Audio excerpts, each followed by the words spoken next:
Welcome to the Brain Soul Success Show, where we learn, explore, and create your powerful, positive healing for life. I'm your host, Louise Schwartzwalter.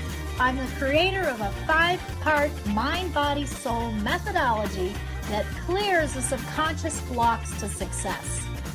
From engaging transformational interviews, brain soul success stories, and the secrets shared by brain and spiritual experts, you will reconnect, revitalize, and transform your powerful life. It's time for you.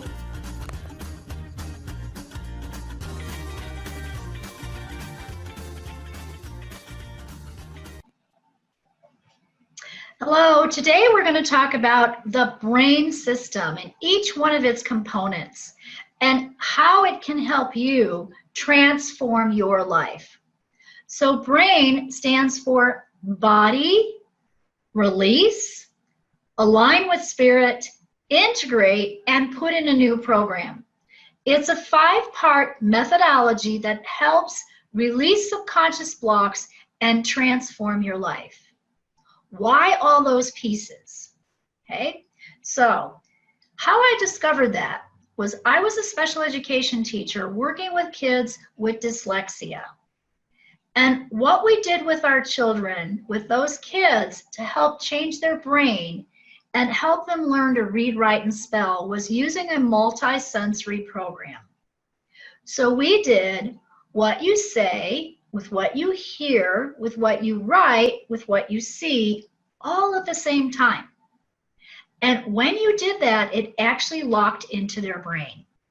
So for example, most of those children have difficulty with phonics, meaning they don't understand that the letter B and what it looks like, and we would do it in cursive back then, B, bat, B. T, table, t. I'm skywriting in the air. A, apple, a. And then we put it together. B, a, t. So they saw it, they felt it, they heard it. So they're looking at the letter name and they're hearing the sound of the letter. They're actually kinesthetically writing the letter in the air or in something like sand in a sand tray, so very kinesthetic. That's what helps the brain lock onto that particular letter made that sound and what it looked like, all at the same time. And what I realized on my path of healing was we weren't doing that in health or in healing anything. We weren't using a multi-sensory, multi-dimensional system. So if you have suffered in some way in your life, whether you had a health issue or maybe you had an accident or an injury, or you've had depression or anxiety, whatever it is, I know you've been on a path of seeking answers. And if you're like me, what happened for me was I had to go over here to my nutritionist, over here to my chiropractor, over here to my spiritual guru, over here to another health professional, over here, and just you doctor hop. And you're trying to put all the pieces together. And what I figured out after it took me 16 years is that just like the kids I taught, if we combine all of those together, you're going to get a faster result. It's going to change the brain because most illness starts first in the field, your energy field, but it ends up in the brain. Of course, your body's affected because it could be an injury or an accident, but it's how your brain registers it. It's how it takes it in. So another great example to make this point would be Dr. Hamer's work. And Dr. Hamer was a German doctor that discovered that trauma causes illness. And how he found that out was he himself ended up with prostate cancer, actually testicular cancer, 3 years after his 17-year-old son was shot and killed.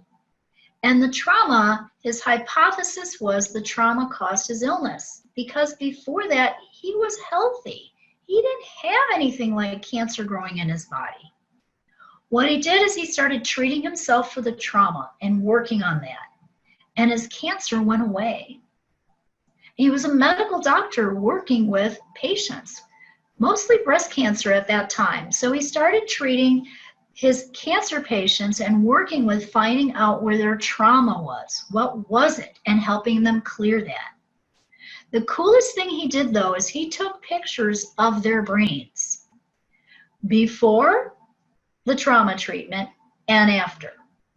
And what he found is he found that depending on what the trauma was, there would be a lesion or like a dot, if you will, a cellular memory dot in the brain related to the trauma. And so those pictures, those scans of the brain showed those. And they were actually affectionately called Hamer-Hurd, after his name, Hamer. And so when he took the after pictures, the brain had changed. They cleared the trauma and those little Hamer-Hurds were gone.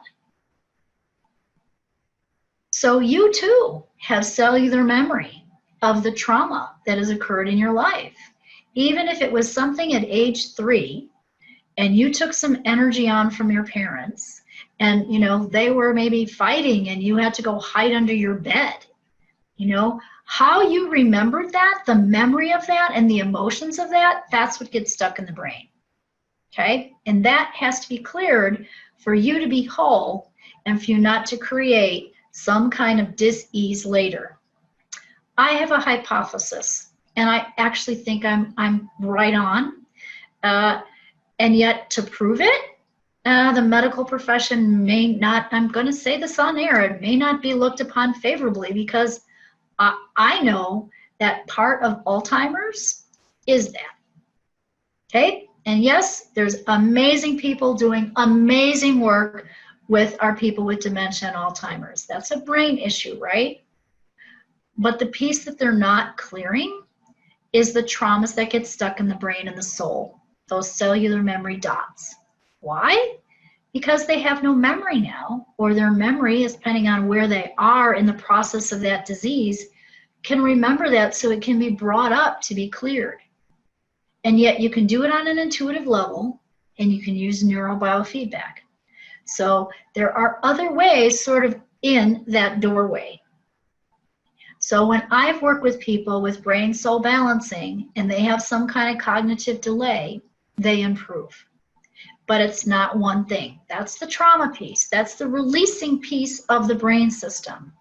We still have to work with the body. We still have to align with spirit. We still have to integrate all of that. And we still have to put in the new program of how they want to go forward now, how they want to show up in life now. So it is multidimensional, just like for those kids that I taught to read, write, and spell. And when we approach healing with that system, with the brain system, you get faster results that stick. Been able to take people with PTSD and anxiety and often clear it in one session. It's possible. I'm doing it. So, and no, I'm teaching it. So I just want you all to know that there is so much hope out there for all of our people, whatever you're suffering with. You don't have to, unless you want it. I've also worked with people who want to keep their illness or keep their, you know, level of comfort or wherever they're at. They might say they want to feel better or have energy again, or they want their brain power back, or they want more abundance in their life. And there may be subconscious blocks to having that. And some people are willing to let those go and some not.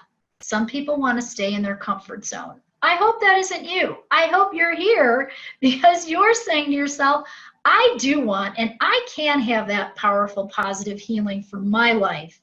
And it's time. It's time for me to have that. That would be so awesome. Going to have an opportunity to listen to some people that I've worked with and some just friends and other people that I'm just interviewing to help get the word out about your total health and your well-being and how you can have anything that you want in your life. It's all actually within you. It's just a matter of taking a quantum leap and allowing yourself to express it.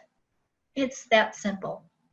And so the brain system is one amazing tool. It's a 5-part transformational methodology that helps people get there based on the learnings and the teachings that I took from helping dyslexics learn to read, write, and spell. Have an awesome day, everyone. I am so excited to have my guest here with us, and this is Anji Davila. And Anji and I have known each other for a number of years, and you are so multi-talented in many areas. And today I'd like to really just have you share with all of us, your path, what you've learned. You said earlier, well, I've grown up. But yes. From photography to your magazine, you have multi-skills. So give us like a little biography, if you will. Well, I think it was almost 9 or 10 years ago that we first met, if you can believe it. And I had actually found Louise online just searching alternative medicine, looking at different things that were coming up for that because I have type 1 diabetes, and I just wasn't really happy with any of the specialists I was seeing, and I wanted to sort of investigate other spiritual and holistic avenues. So that's what originally brought me to your door, and then it's just been an amazing ride ever since. So many things opened up from that I never would have expected. It was almost like God just put me there where I was supposed to be as my next step in my spiritual growth and just in my growth as a human. So what started out as being a journey for health ended up being a new path in my life as a spiritual person, as learning that I'm an empath, getting in touch with my abilities as a healer, as an intuitive, and just it's just crazy how many different things came out of that one Google search. You're bringing me back a ways. I had, I remember when you first came in, yes, but I didn't realize it was from a Google search. And and look at what you've done with it. When I first met you, you had this amazing magazine that you would put together, and the graphic work in that magazine and your photography and all the energy that you put, it was just beautifully done, Anji. Thank you. It's beautiful. And what happened with that? I know that you were working on getting that out there bigger. Well, so when I first started seeing you, so it was right after college, and that's around the time I started the magazine. It was called La Loca Magazine. Started as a blog, then I decided to start publishing it in a hard copy form. Mind you, that was in the era when nobody was publishing anything hard copy. But so I started doing that, and it was around the same time that I started working with you and learning about things like clearing energy blocks and soul block ties and integrations and geotran and just all of the different things that go into being successful, because it's not just about one avenue or one pathway. In order to have success with your health, you have to have success with your creative being and your spiritual being, and all of these other bodies that you don't necessarily see all have to work together in order for you to be able to accomplish the goal you set out to accomplish, which I had maybe suspected but never really understood until we started working together. And in the years since, just over and over and over again, seeing that not just with myself, but with your clients, with people that I've helped with some of the tools you've taught me, is just how important all of the other parts of your life are to your health and your success. It's not just eating right, and it's not just, waking up and doing your morning yoga. It's also about speaking your truth through your art if you're an artist, or embracing your spiritual side, or just whatever. For me, I'm an artist, so it always comes back to the creativity and to the speaking and to the being truthful to who I am. But everyone has that in their own way. It might not be through writing or through photography, but they have it in their own way. And so many of us put that on the back burner and then wonder why our lives aren't successful, wonder why we get sick, and we're really just choking our own selves. And so I think one of the biggest things you teach us, first and foremost, is to get out of our own way, so that we can really peel. That first layer is us. It's just getting out of our own way, opening up to realizing what else we can do and how we've set ourselves back, and just taking that plunge into being vulnerable, being a kid again in a lot of ways, and saying, okay, I'm ready to learn something new, and it might be scary, but here we go. So give us an example of when you did get out of your own way, or a place where maybe you struggled and it kind of turned a corner for you. What happened what happened in that situation? Can you think back of when something like that happened for you? Sure. I mean, I think as an artist, I'm constantly in my own way because I doubt everything that I do. And the soul box ties technique that you teach is really big on removing some of those things that are holding you back. So say I wanted to get my magazine into a national distribution, and I didn't know how. I knew it was possible, but I hadn't the slightest idea. And we did an integration together, and on my own I did tons of soul box ties techniques, just peeling back those blocks and layers wherever they may be, in order to just kind of allow the channel for the universe to send me what it needs to send me, getting the rocks out of the dam so that water could flow, that abundance flow could come to me, is how it felt. And sure enough, after one of the integrations that we did, not a week later, I remember this distinctly because my mom pointed it out. She was like, Louise had just did that integration on you, and that was your goal in the integration, was to get the magazine out there bigger. And somebody approached me to get it into Barnes and Nobles across the Southwest, and that was a huge turning point. And then it was one of those things of getting out of my own way, because then I had all these other pressures and deadlines, and somebody else was sort of dictating what I had to do. And so that was just one of those things where then I had to conform to a different sort of way of going about things and let my ego go to the side and try something different. Well, kudos to you for doing that. Not everybody recognizes that in the moment, and decides, hey, I'm going to need to do this to make this project move further. Mm-hmm. And you did do that, and you're conscious of it. And so, if you had a tip for our audience about how to be conscious of those times when we do need to sort of let go and let God, I guess, is there a trigger in your own body or something you could share with us that would help us know, hey, I need to let go? I think it's knowing yourself, but also there's that feeling you get when your intuition tells you something is wrong and that it's not the way to go. Mm-hmm. And then there's just being nervous because you don't know if you're going to be able to accomplish the task put in front of you. And sometimes if you're not careful, those two feelings might get crisscrossed.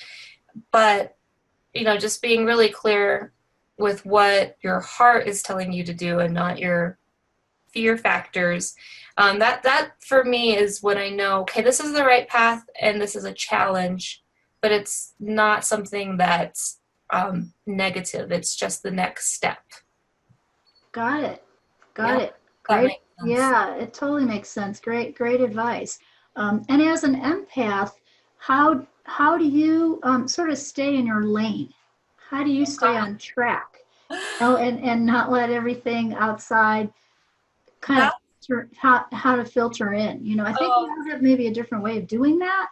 I think every empath is probably different, but I mean, that's definitely a struggle of everyone I know that has empathic tendencies, is just trying to figure out what is other things affecting you and what is your own truth, because you're kind of like a sponge going around, and if you don't have time to just take a step back and be alone, for me, I like to spend time with my garden, or especially with my animals.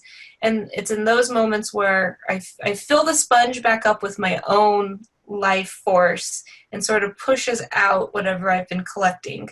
But it's not, I think it's a lifelong struggle. As a kid, not knowing that I was an empath and having emotions that were just all over the map because I was taking in, other people's stuff, and my parents didn't know how to deal with me.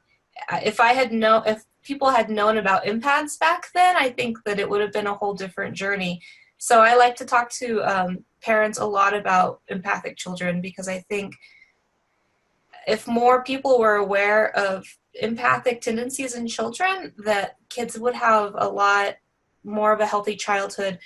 A lot of those depressions and anxieties and just intense emotions at least would have more of a spiritual root to it that could be addressed. That you're not crazy, you're just feeling everything 110%. So Yes, yes. Wow, that was very well put. I just actually went to a conference where we talked about that. You know, yeah. highly sensitive people and our sensitive children and teenagers, Mm-hmm. and how to honor them. And there's actually more books out there now and more information than there ever was. And you know, I'm older than you, so when I was growing up, nobody knew anything Yeah. anything like that, and I didn't even know that I had that label. Yeah, me either. It was just, You know? you're so sensitive. You're so sensitive. And it was a ranching community, and you didn't cry. So I was crying for like 3 generations of people who showed no emotion all the time. It was exhausting. And as a kid, you're just like, I don't know why I'm crying. I'm just crying and I can't stop. And I think that's alarming for people that don't get it. And luckily I get it. So with my stepdaughters and with my fiance, he is extremely empathic. So we're able to realize what's going on and help the little ones, and not just, shame them or make them feel bad about the intensity of their emotions, because it's not Right. their fault, and it's not a comfortable space to be in when you're feeling that level of junk that's not even your own junk. So not even your own junk. Absolutely, absolutely. Well, that's awesome. So you're doing a really beautiful job then, not just with, your own emotions and how you've learned over the years to handle that and use your creativity and tap those into creativity, but also with your stepdaughters and teaching them right now. So what a gift you are to them. Yeah. Well, they're the gift.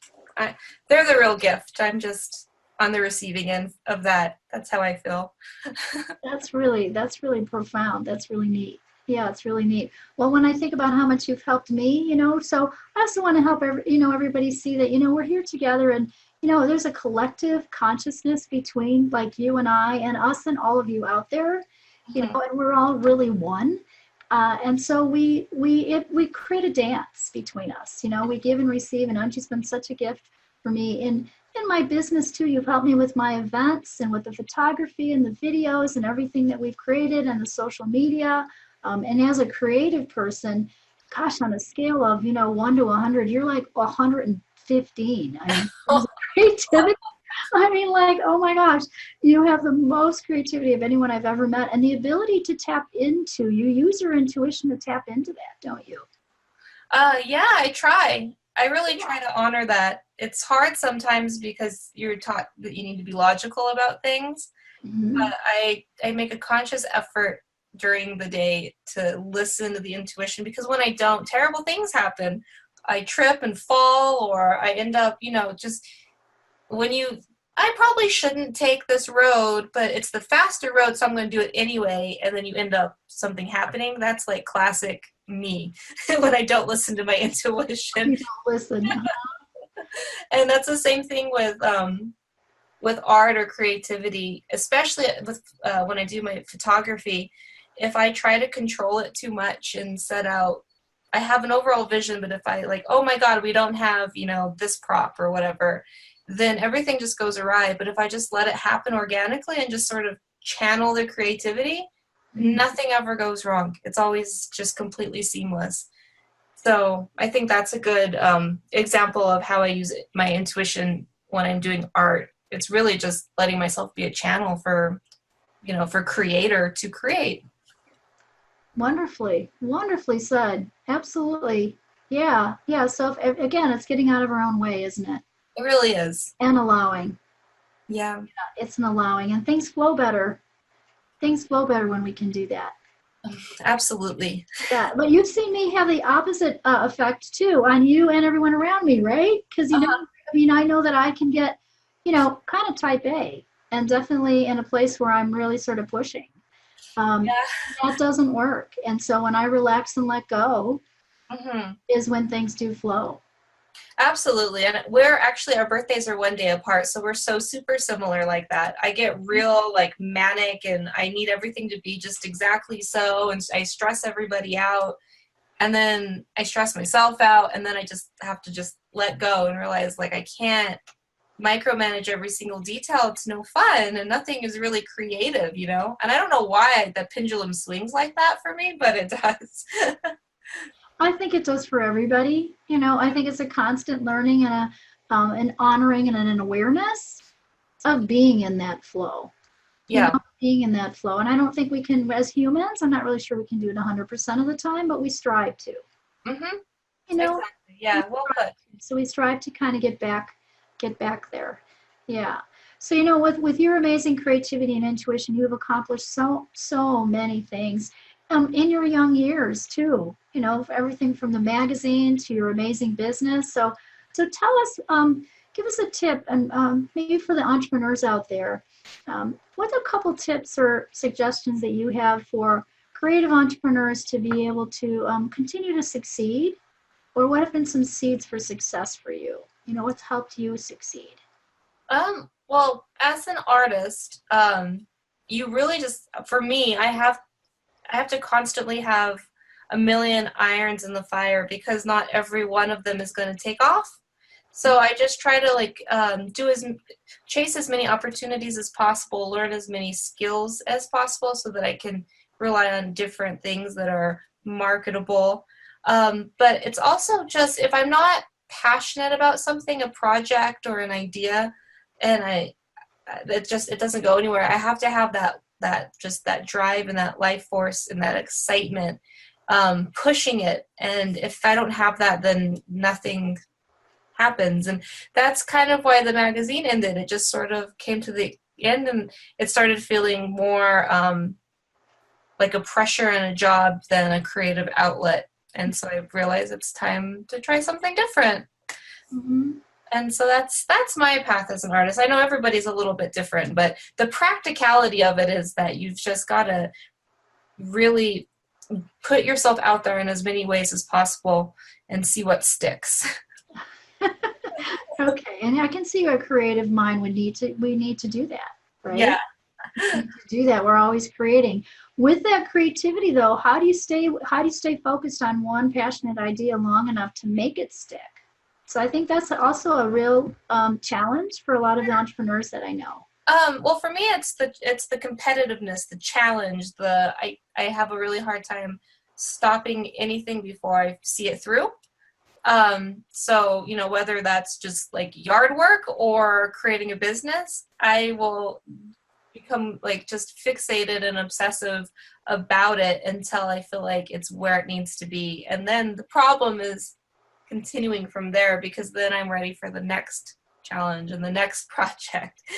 So that's where I have a hard time with, you know, popcorning different things all the time, and just staying focused on one thing past the point of like, okay, I think we're like at a successful point. Let's continue this through. Mm-hmm. That's kind of where I start losing my interest in something. So that's maybe something that we should work on with, with, I'm sure there's some sort of block there or soul tie situation that's keeping me from being more dedicated for the long run, but I don't know. Yeah, I was going to ask because I actually not only I see that with all of us. So I see that in myself too, you know, Angie, and with a lot of the business professionals and entrepreneurs that I work with who are creative, Mm-hmm. get ideas, and the next new idea comes over here, and now they want to go that way. And Yeah. so sometimes it's hard, you know, it's hard to stay focused on that. And, you know, maybe there are some tools out there that we can pull from the brain system to work on that. But I know I have to work on that all the time myself. Yeah. Hmm. Yeah. It's just, there's so many exciting things out there that you just want to try everything. I think one thing that does help is if I try to, whatever I'm excited about next, if I can incorporate that into the project I'm already doing to take that to a higher level, that helps. Right. Definitely helps. Makes sense. That makes sense. And then I know you know, for all of you out there, you know, Angie and I have known each other for about 9 years, and I want to thank you here too for all of your help with the growth of Brain Soul Success and the growth of this business. And as my social media person, we're pretty connected, and it's fun to see your creativity blossom in that direction too, and everything that you're doing there. And you do have a lot of different hands in the different pots, don't you? Yeah, I do. And I mean, it's been amazing working with you. It's been so awesome watching you build your brand and really get out. Because I feel like I got to know you at the tail end of sort of like your last phase of, treating a lot of people and seeing a lot of clients to kind of segueing into being more of a teacher, having more of a teacher role. And it's just been really inspirational to see you do that and to learn from you as you learned. So it's been a really neat process to be a part of and watching you do that. And it's such important work. I think it's so much more valuable for where you're at in your life right now to be a teacher, because there's so much knowledge you have to give, and then that knowledge can just go so much farther than just seeing a client and treating a client. Now you have people all over the country and in Canada that are treating and teaching, and it's just really incredible, actually, when you think about it, how much you've done in the last 10 years with getting that out there. And you have that incredible determination, and you just refuse to take no for an answer. I think we're a lot alike that way, and I totally get it, and I think it's awesome. And not everybody can do that, but you have that special gift to keep going until it gets done. And so good on you, Louise. I couldn't, what I couldn't do without you, so I couldn't do without a team, Yeah. So it is a team. And likewise, I love watching you blossom and grow your business and all that you do with your photography and your creativity. Again, you're the most creative person I've ever met on the planet. My gosh. I'm so grateful to just help other people just know you here. Yeah. So tell us how we can kind of get in touch with you too.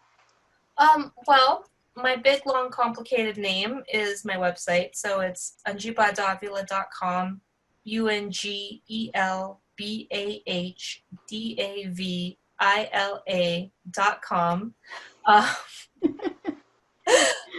Or Davila Photography on Instagram and Facebook. Awesome. And we'll post that for everybody here too. And I just want to thank you for sharing with our audience here, all your gifts and tips and being here today with us. And we just want to say to everybody, have an awesome day, everyone. Enjoy, stay true to yourself. Yes, absolutely. And thank you for having me. Yeah, it's been great. It's been great. Oh, I just love you. Mwah. Have a great day, everyone.